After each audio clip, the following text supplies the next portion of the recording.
Laki oh. Sayang. Panahon sana pumunta dun sa pinaka tower. Pero hindi makarating. Naglakad na lang yung dalawa. Motor lang pwede dito. Dito matigas na oh. Sayang di lang nalampasan yung malambot doon. Dito matigas na oh. Kaya na sana dito makaakyat. Mulan kasi kahapon eh. Sana mulan kahapon. Pero may malalalim dito. Hindi kaya ng gulong natin.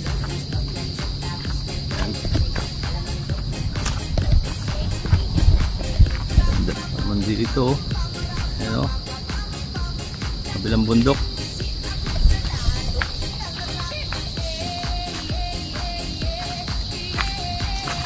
ano kaya kalayo nauna na yung dalawa dadalang isip ako kung susunod ako sasama ako sa kanila kasing magbabantay ng sasakyan kaya yun.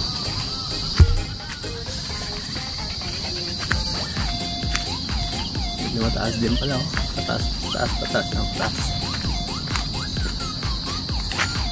Dito kaya ng gulong dito.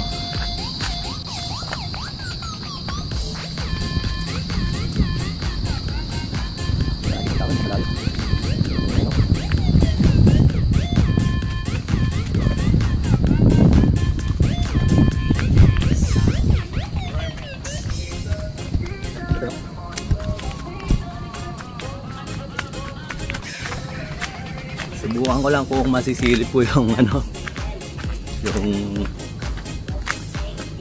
tower dito.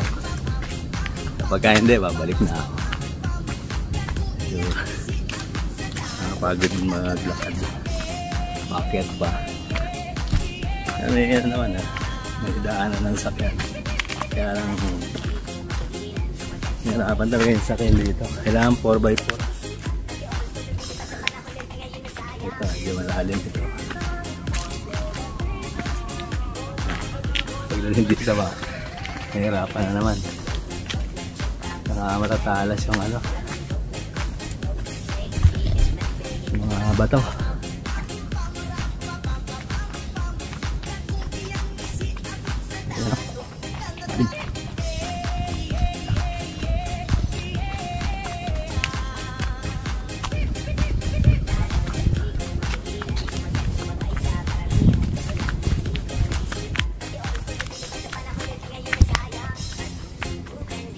Ilan rin nilakad ko. Sigurado kong ako sa kakawal. Baka masilip ko lang. Kapalik na ako. Buti wala nang ulan. Pag maulan dito na ako, delikado. Dahil dito mismo, umaagos yung tubig. Hindi wala doon sa taas. Tamang ulan. Kaya kahapon, alas ng kalsada, may mga maagas na tubig galing sa bundok. Kaya hindi talaga makapagpatakbo ng matulin. Tatalsik yung tubig. Ayun kita na yun. Ayun, galing kami doon. Kanina nandun kami sa yan, mga bubong na yun nakasa baba kanina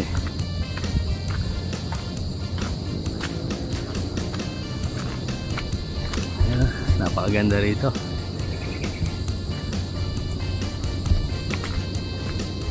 Ang kaya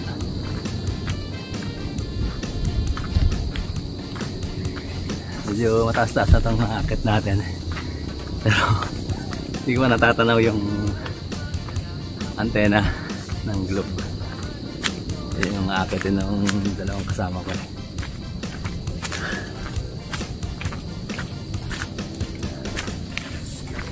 mahirap sa trabaho nila. Pagka ganitong sitwasyon, hindi nila matatanggihan to. Kailangan ayun, Medyo natatanong ko na yung ano, yung tower. Sayang, dapat na-videoan ko sila habang umakyat.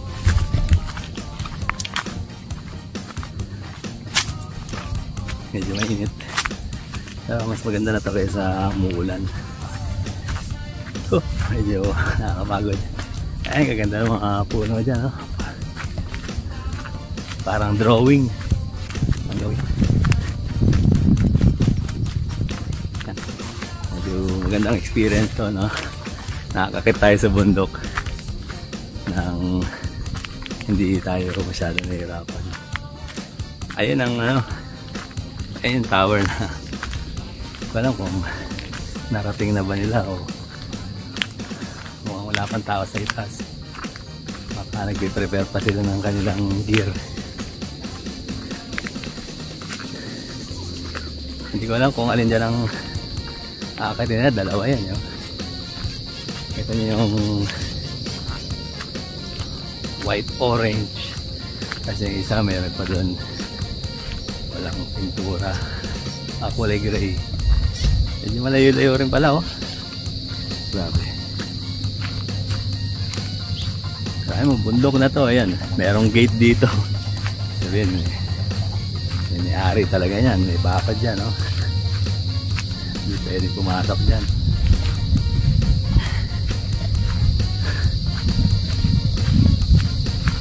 Malayo-layo pa. Ayan, yung ano na yun. Yung may ilaw-ilaw na yun. Parang malaking tambutso. Tapos medyo nadaan-daanan namin. Medyo napalapit kami doon. At doon sa gilid ng dagat na yun. Yan, diyan kami nag-iikot-ikot kahapon. Ngayon lang yung schedule namin ng pagpunta rito sa tower. Kaya lakitin nila yun. Lakitin yung rigger. Kaya yan, hindi ko alam kung pupunta pa ba ako doon. Layo-layo pala.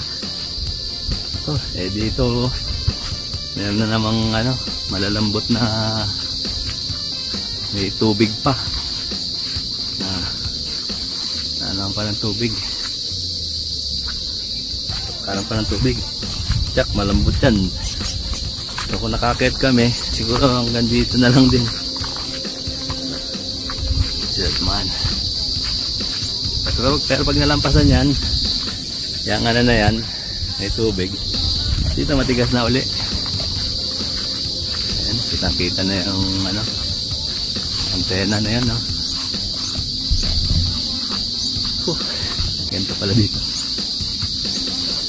Malamang yan yung aakitin na. Hindi ka na alam kung alin dyan sa dalawa na yan. Napakaganda rito. Hira na lang makapunta sa mga ganitong lugar. Karamihan sa internet na lang natin nakikita ito. Kaya kung di talaga sasadyain na puntahan, hindi natin mararating.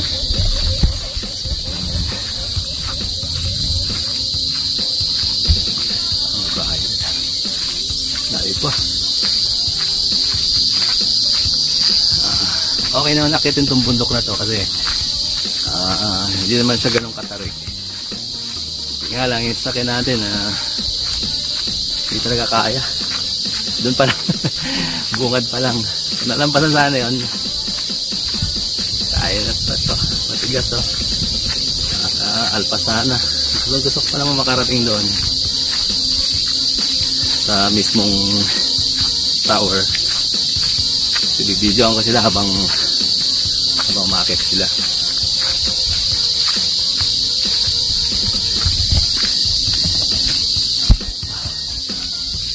Pagod na. Okay lang. Hindi pa rin. Walang kung yan palayo pa yung distansya. Magulit yung dalawa pag nakita. Hindi yung diba yan din. Ano yan dito? Ito na yan. Chesa. Mukhang hilaw pa. Chesa yan.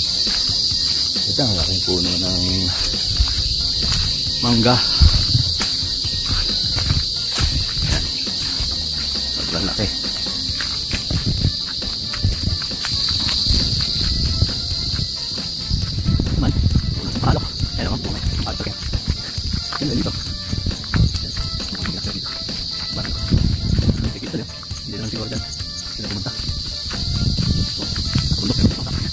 Pinandaan parang sakaling bahay parang buto ka to. Kaya meron silang matatagyan. Dito, marinig mo lang mga huni ng ano, ng mga ibon. Presko dito, siguro pagka madaling araw. Ayan, papalapit dyan sa antena, pero hindi ko sigurado kung yan ba talaga yan o kasi may nakikita naman ako dito isa pang antena tower, baka naman ito. So kung ito malapit na, pagka doon grabe sobrang tayo. So yan, karatar na yan, no? Parang basketball court. Wala lang ring. Ayun, no? Ayan, full court yan. Tinanggal mo na yung ring kasi wala namang maglalaro. Mukhang ito na yung ano, yung hindi ko alam, parang ang baba naman ito kung ito yun. Pero siyempre nasa tuktok ng bundok, eh napakataas na yan para dun sa sinusuplayan ng signal ng globe. Alam natin yan. Tutuloy ko na talaga to, tinutuon na. Pero saglit lang siguro pagka narating ko na, bababa din kaagad ako kasi wala nagbabantay dun sa ating sasakyan. Andun pa naman yung mga gadget nila. Kung mag-alarman yan eh, hindi ko na marinig dito. Maribeles Radio, hindi ito. Hindi sabihin eh, hindi ito. Kasi hindi ito yung tower ng globe. Malamang yun nga yun, no? Yung natatanaw ko na yun. Yan nga, layo pa eh, layo pa yan. Ito eh, stasyon ng ano, ng radyo. Ayan, ito yun, Maribeles Radio Relay Station. Napalaban ako ng lakaran dito, pero okay lang. So far nag-i-enjoy naman ako dahil bira ako nga lang mapuntahan yung mga ganitong lugar. Hindi kagaya ng araw nung malit pa ako, sanay na sanay ako umakit sa mga bundok. Wala ito, mababa ito. Yung mga inakit ko na, mga tarik talaga. Ako, kumukulog-kulog ah. Mukhang nagbabadya. Pero dito pa naman sa yung kumulimlim, maya bigla na lang uulan. Kaya kahapon kala mo wala nang kaulan-ulan, pero bigla na lang bumuhos. Mukhang yun nga yung ano, yung natatanaw natin kanina. Layo na natin yung nasakyan. Kailangan eh balik ka agad.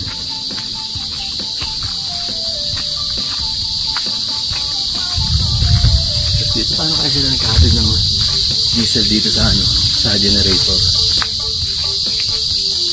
Kasi wala namang kuryente dito eh. Dahil ay may ano, may poste oh,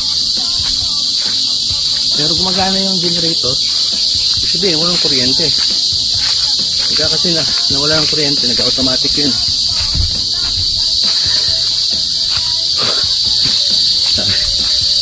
Layo na.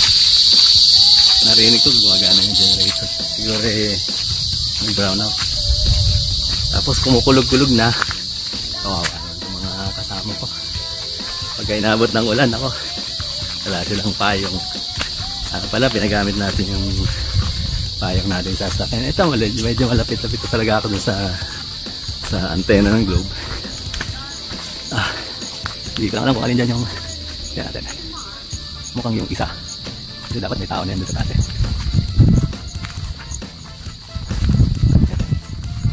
Talagang nahirapan ang sakyan dito. Masukal. Pero matigas ang ano. Kung hindi lang sana umulan kahapon, kayang-kayang akitin to eh. Mag-ilas pa naman yung sakyan natin. Alam ko, kabisado ko na kayang akitin to. Kaya lang yung malambot. Hindi niya kaya. Dahil makikita naman, babaw na babaw yung gulong. Tinulang na lang. Patras. Dahil hindi talaga kaya. Eto nga. Ito nga yun. yung motor dito. May nakatira dito ang bahay. Kaya na lang nakatira.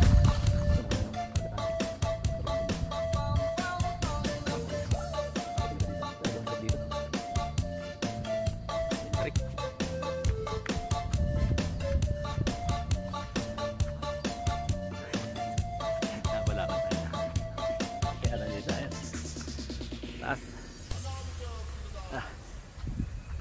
Ito, sa wakas narating natin yung tower. Baka yung isa siguro ang makapit nila. Makikita nyo napakaganda ng tanawin dito. Nasa itaas ka. Tapos lang dyan, paikot ka lang sa mababang lugar na yan. So ngayon nandito naman tayo sa pinakamataas na bundok. Yan. Yan. Ito, binuksan nila yung gate. Sabi nandito sila.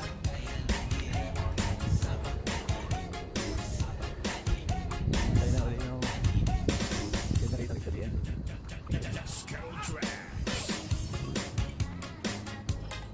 Kaya akyat?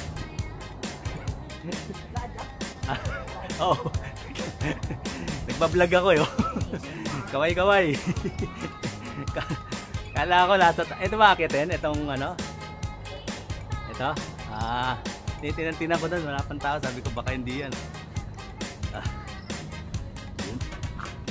Medyo... Hinahantay lang silang command siguro. Tapos mamaya akitin ko yan. Ito talaga yun.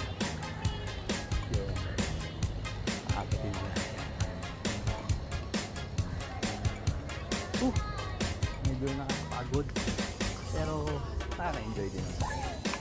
Hindi alam natin ma-experience ito baka na napakaraming kambing.